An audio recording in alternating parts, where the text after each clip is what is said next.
اور امام حسن اور امام حسین رضی اللہ تعالیٰ عنہ کو گود میں اٹھا لیا۔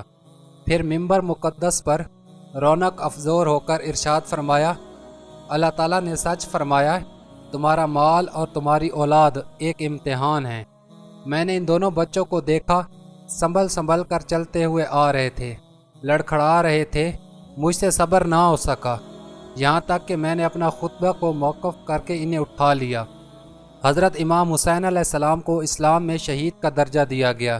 ان کی شہادت کی کہانی ہر کسی کو رلا سکتی ہے۔ امام حسین علیہ السلام کی یاد میں ہی محرم کے مہینے میں ان کی شہادت کو یاد کیا جاتا ہے۔ آج کی اس ویڈیو میں ہم حضرت امام حسین علیہ السلام کے بارے میں تفصیل سے جانیں گے۔ حضرت امام حسین رضی اللہ تعالیٰ عنہ حضرت محمد صلی اللہ علیہ وسلم کے نواسے اور حضرت علی اور حضرت فاطمہ رضی اللہ تعالیٰ عنہ کے بیٹے تھے۔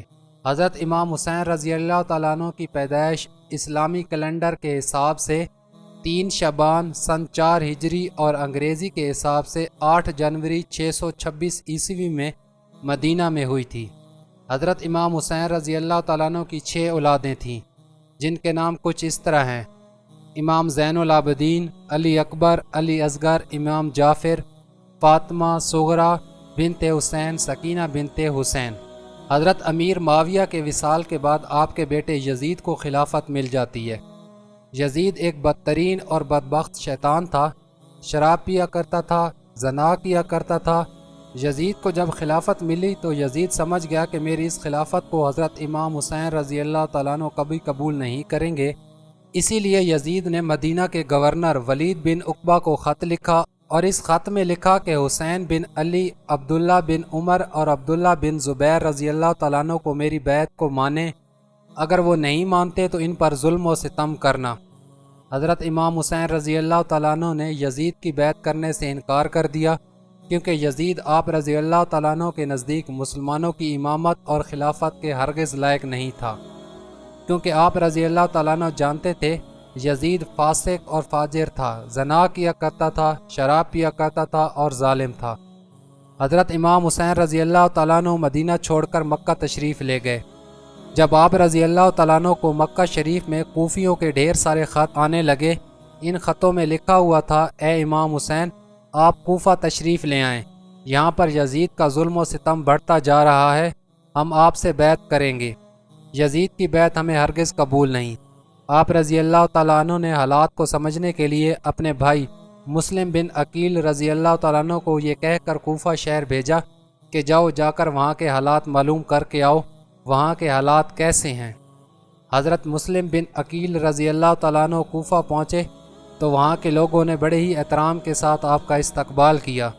حضرت مسلم بن عقیل کے ہاتھوں میں 18,000 لوگوں نے بیعت کر لی۔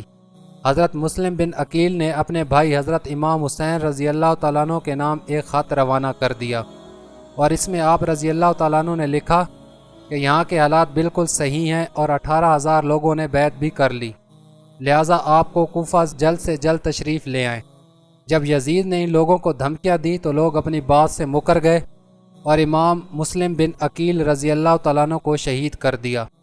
کوفہ کے حالات اتنے بدل چکے تھے کہ وہ لوگ جو حضرت امام مسلم بن عقیل رضی اللہ تعالیٰ عنہ سے محبت کا دعویٰ کر رہے تھے، اب وہی لوگ آپ رضی اللہ تعالیٰ عنہ کی جان کے دشمن بن گئے۔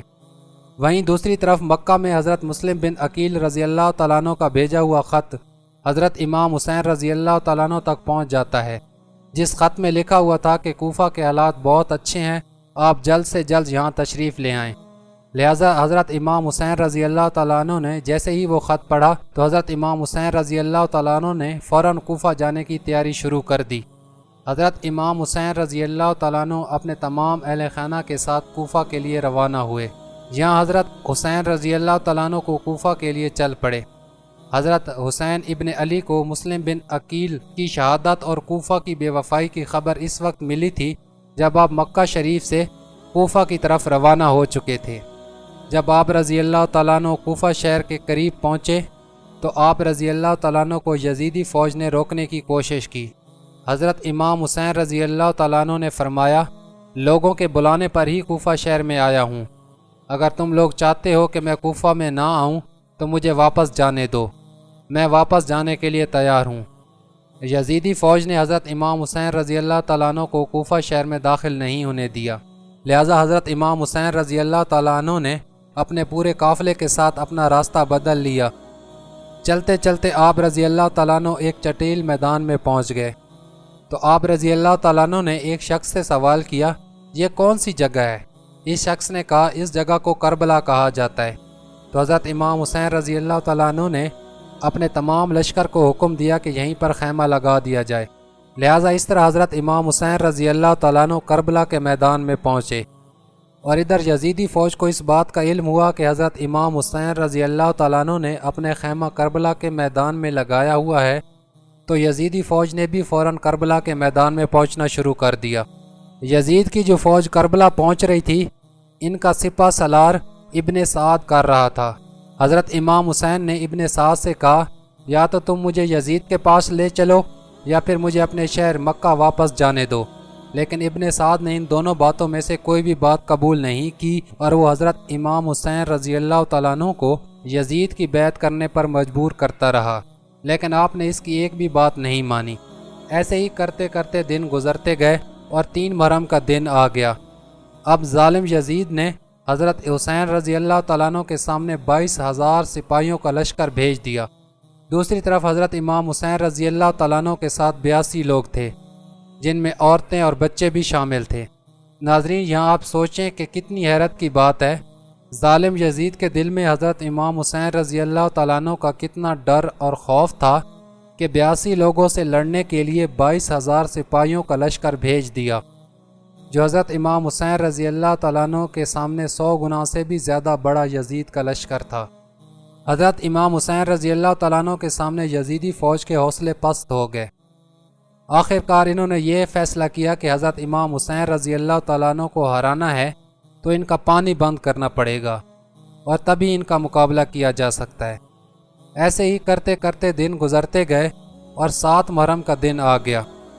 7 محرم کو ہی یزیدی فوج نے حضرت امام حسین رضی اللہ تعالیٰ عنہ کے قافلے والوں پر پانی بند کر دیا۔ ناظرین، ہم آپ کو یہاں پر بتاتے چلیں کہ کربلا کے میدان میں پانی کا کوئی بھی انتظام نہیں تھا سوائے نہر فرات کے، لیکن 7 محرم کے دن نہر فرات کا پانی بھی حضرت امام حسین رضی اللہ تعالیٰ عنہ کے قافلے والوں پر بند کر دیا گیا۔ حضرت امام حسین رضی اللہ تعالیٰ عنہ اور ان کے ساتھ موجود تمام جوان لوگ پیاس کو برداشت کرتے رہے، لیکن چھوٹے بچے اور عورتیں پیاس کی وجہ سے برا حال ہو چکا تھا۔ ظالم فوج امام حسن کے گھر والوں اور تمام ساتھیوں کو گھیرے ہوئے تھے۔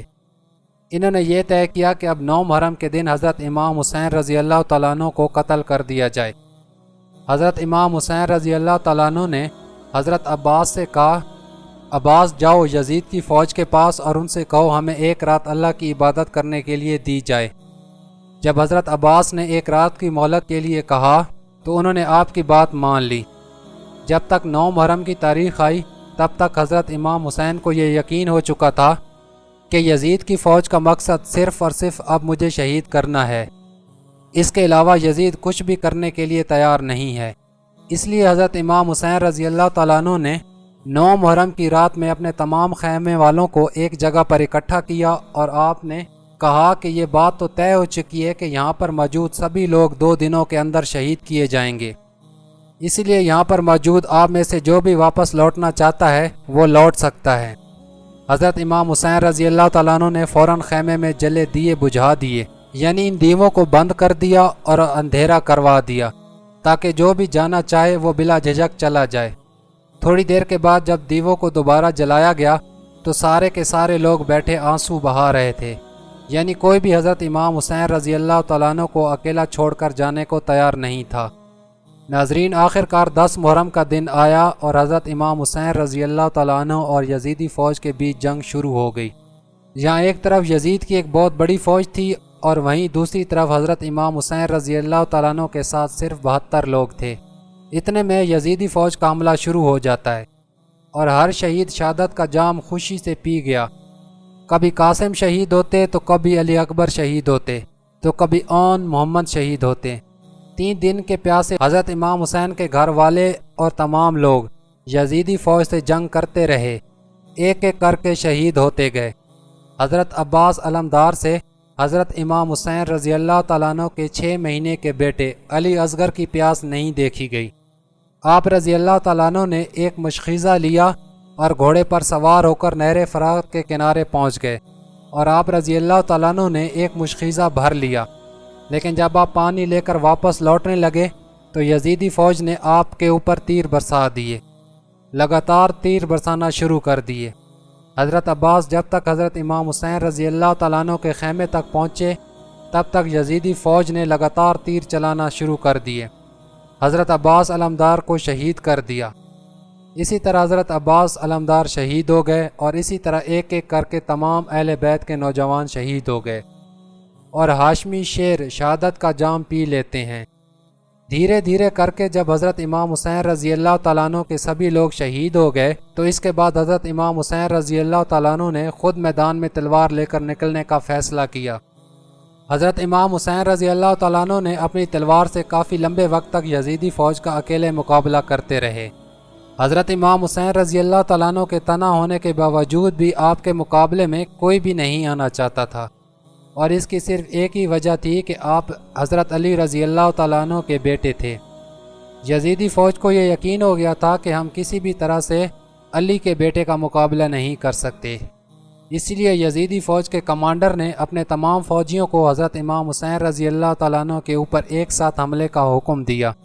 پھر تمام یزیدی فوج کے سپاہی حضرت امام حسین رضی اللہ تعالیٰ عنہ پر ایک ساتھ مل کر حملہ کر رہے تھے، لیکن اس کے باوجود بھی حضرت امام حسین رضی اللہ تعالیٰ عنہ لگاتار یہ ثابت کر رہے تھے کہ باطل چاہے تعداد میں کتنا بھی زیادہ کیوں نہ ہو، لیکن وہ حق اور سچ کے مقابلے میں بالکل بھی ٹک نہیں سکتا۔ جب حسینیت اور یزیدیت کے بیچ سب سے خطرناک جنگ چل رہی تھی، اسی بیچ میں اچانک سے نماز عصر کا وقت ہو گیا۔ حضرت امام حسین رضی اللہ تعالیٰ عنہ نے ایسے مشکل وقت میں ایسی زخمی حالت میں بھی عصر کی نماز پڑھنے کا ارادہ کیا، جبکہ چاروں طرف سے حملہ لگاتار ہو رہے تھے۔ حضرت امام حسین رضی اللہ تعالیٰ عنہ نے جیسے ہی نماز پڑھنا شروع کی اور یزیدی فوج کو وہ موقع مل گیا جس کا وہ لوگ ایک لمبے وقت سے انتظار کر رہے تھے، یعنی جیسے ہی حضرت امام حسین رضی اللہ تعالیٰ عنہ سجدے میں گئے تو شمر جل جوشن نے آپ کی گردن پر تلوار چلا کر آپ کے سر کو جسم سے جدا کر دیا۔ حضرت امام حسین رضی اللہ تعالیٰ عنہ کی شہادت کے بعد آپ کے سر مبارک کو نیزے پر رکھ کر پورے کوفے میں گھمایا گیا۔ آپ رضی اللہ تعالیٰ عنہ کے سر مبارک کو گلی گلی میں گھما کر جلوس نکالا گیا تھا۔ کربلا کی اس جنگ میں حضرت امام حسین رضی اللہ تعالیٰ عنہ کے گھر والوں میں صرف آپ کی ایک ہی اولاد بچی تھی، جن کا نام حضرت زین العابدین تھا۔ اس کے علاوہ حضرت امام حسین رضی اللہ تعالیٰ عنہ کی تمام عورتوں کو قید بنا کر کوفہ شہر لایا گیا تھا۔ بھلے ہی اس دن حضرت امام حسین رضی اللہ تعالیٰ عنہ کو شہید کر دیا گیا تھا، لیکن آج بھی حضرت امام حسین رضی اللہ تعالیٰ عنہ پوری دنیا میں قیامت تک کے لیے زندہ ہیں، اور یزید ڈوب گیا شام کے اندھیروں میں، حسینیت چمک اٹھی دنیا میں روشنی کی طرح۔ حضرت امام حسین رضی اللہ تعالیٰ عنہ نے اسلام کے لیے اپنے آپ کو اور اپنوں کو قربان کر دیا، اور ہمیں یہ سبق ملتا ہے کہ کسی بھی حالت میں نماز نہیں چھوڑنی چاہیے۔ حضرت امام حسین رضی اللہ تعالیٰ عنہ نواسۂ رسول اگر اللہ تعالیٰ سے دعا مانگتے، اللہ تعالیٰ کربلا کے میدان میں فرشتوں کو بھیج دیتا۔ اگر امام حسین رضی اللہ تعالیٰ عنہ اللہ تعالیٰ سے پانی مانگتے تو اللہ تعالیٰ بارش برسا دیتا، لیکن حضرت امام حسین رضی اللہ تعالیٰ عنہ نے اللہ تعالیٰ کو راضی کرنے کے لیے اپنا سر سجدے میں کٹا دیا اور اللہ تعالیٰ کو راضی کر لیا۔ اللہ پاک ہمیں بھی ان کی طرح دین اسلام پر قائم اور ثابت قدم رکھنے اور 5 وقتہ نماز پڑھنے کی توفیق عطا فرمائے۔ آمین ثم آمین۔